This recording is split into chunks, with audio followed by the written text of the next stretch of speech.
Assalamualaikum warahmatullahi wabarakatuh. Selamat pagi, very good morning. Okay, saya Dr. Faizi Rosli. Saya adalah founder Ideal Healthcare yang we run Ideal Health Center. Ya. Kita menjalankan perniagaan klinik pusat kesihatan dan kecergasan Ideal Health Center di Bukit Setiawangsa. Dah dekat 10 tahun dah. Okey, pusat kesihatan kami beroperasi. Okey, pusat kesihatan Ideal Health Center ni dia adalah sebuah pusat kesihatan yang menggabungkan semua under one roof. Okey, so kita ada buat rawatan medical check up, okey, untuk memastikan masalah kesihatan pesakit-pesakit. Kemudian kita ada medical exercise, iaitu senaman perubatan ataupun senaman kesihatan, dan kita ada fisioterapi, dan kita ada juga home visits ke rumah-rumah.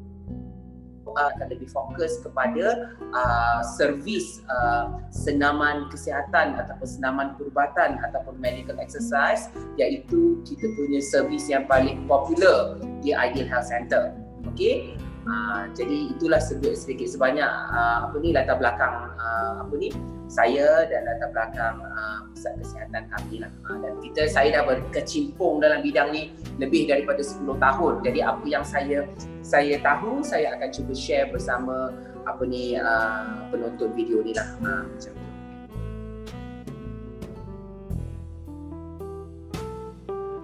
So kita sekarang ni fokus kita adalah fokus kepada ibu-ibu yang baru lepas bersalin, ya. Okey. Jadi untuk makluman semua penonton video ini, ya, bila seorang wanita mengandung, ya, dia punya wanita itu tubuh badannya mengalami satu proses yang saya rasa agak, orang kata it's a heavy proses yang sangat berat dan membebankan untuk tubuhnya.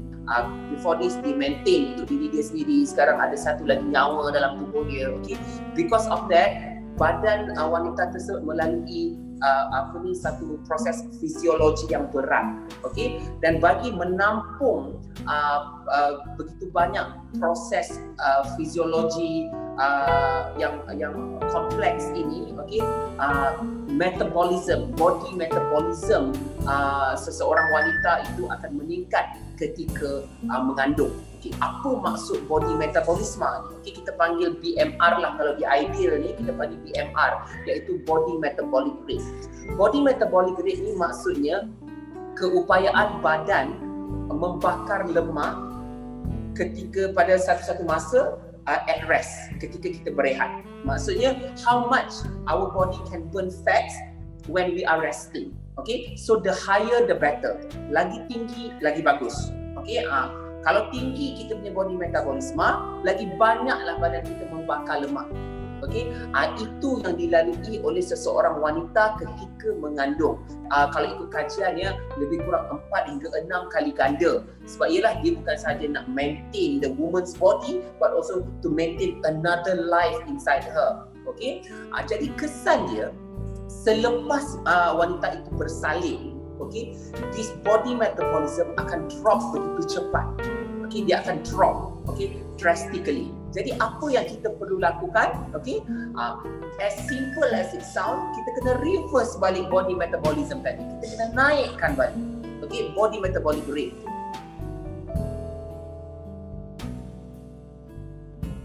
Ada dua cara yang kita bahagikan kepada dua bahagian, okay, short term and long term.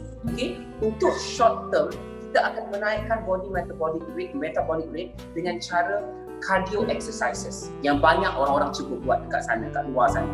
Jogging, cycling, zumba, swimming dan sebagainya, hiking, kan kebanyakan sekarang ni those are the trends now. Tapi kalau kita perasan, orang banyak tanya, doktor, saya dah buat zumba dah lama, saya dah hiking dah lama, tapi kenapa berat badan saya tak turun-turun lagi? Okey, kerana jawapan saya mudah sahaja. It's not enough untuk turunkan berat badan. Kerana macam saya cakap tadi, all these cardio exercises hanya akan naikkan dia punya body metabolic rate dalam jangka masa yang singkat. Okay, so once you habis buat benda tu semua, semuanya akan turun semula.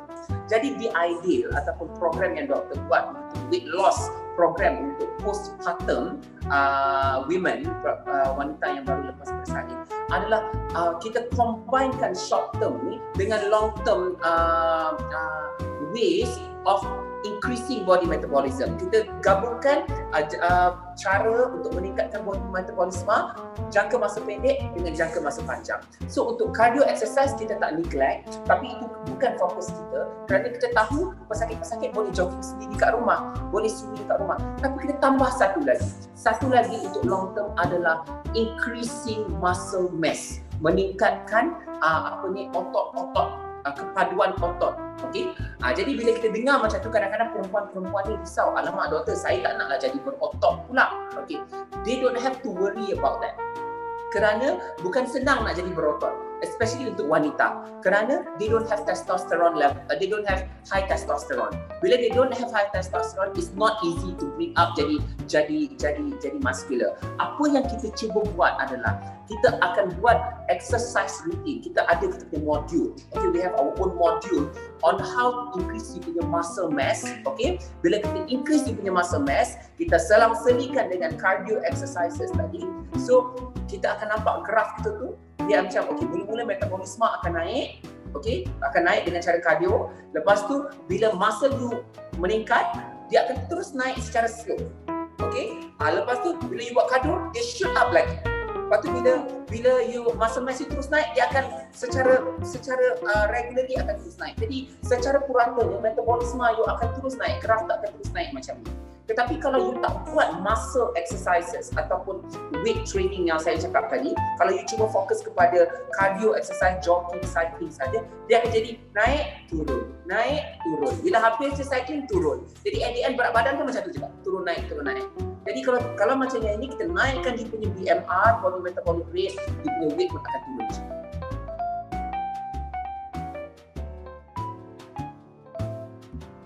Dia bergantung kepada aim wanita tu lah.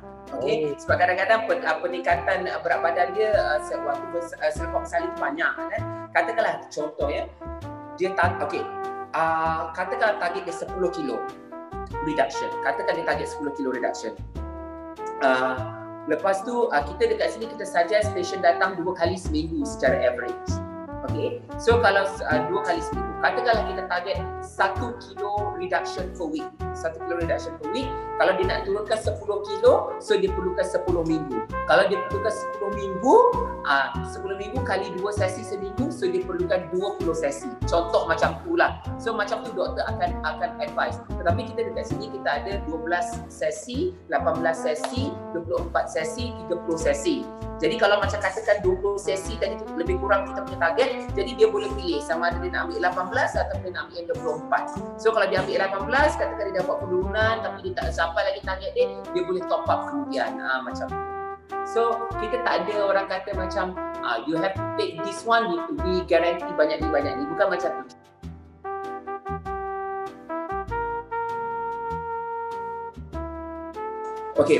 Benda ni agak the body effects from these exercises orang kata berbeza daripada satu patient ke patient yang lain. Tetapi secara average we are looking for 500 gram ke 2 kilo reduction seminggu. Itu kita punya rate. Itu rate yang selamat. Kalau kita tengok orang cakap saya dapat turun 15 kilo dalam masa 2 minggu, 15 kilo dalam masa 5 hari, itu bukan maksudnya semestinya bagus ya. 15 kilo penurunan dalam masa 4-5 hari. Kalau you tanya mana-mana doktor, kita tahu, first thing yang kita fikir, adakah patient tu cancer? Sebab cancer patient je akan ada drastic weight loss macam tu. So penurunan yang mendadak macam tu, jangan ingat itu yang bagus. Jadi kita yang selamat adalah penurunan yang berkala, berterusan but consistent. Bila dia dah start menyusukan baby, waktu tu dia dah boleh start jumpa saya. Kerana apa? Bila dia start menyusukan baby, metabolism dia dah naik sikit tahu waktu tu. Jadi itu memudahkan kerja saya nanti. So bila baby dah lahir, okey, dia dah rasa selesa. Kalau macam yang operation tu nak tunggu buntu baik sikit kan, okey. Tapi bila dia dah rasa selesa, dia dah tak ada rasa sakit bersalin, luka-luka bersalin tu lagi. Jadi bila dia dah start menyusukan baby secara regular, baby pun dah boleh terima susu secara regular, dia boleh buat appointment dengan saya. Saya punya kat sini based on appointment, saya jangan walk in especially untuk ketika COVID ni, sebab saya tak nak lambatkan patient dekat klinik saya. Semuanya by appointment one after another. Kita nak jaga keselamatan masing-masing.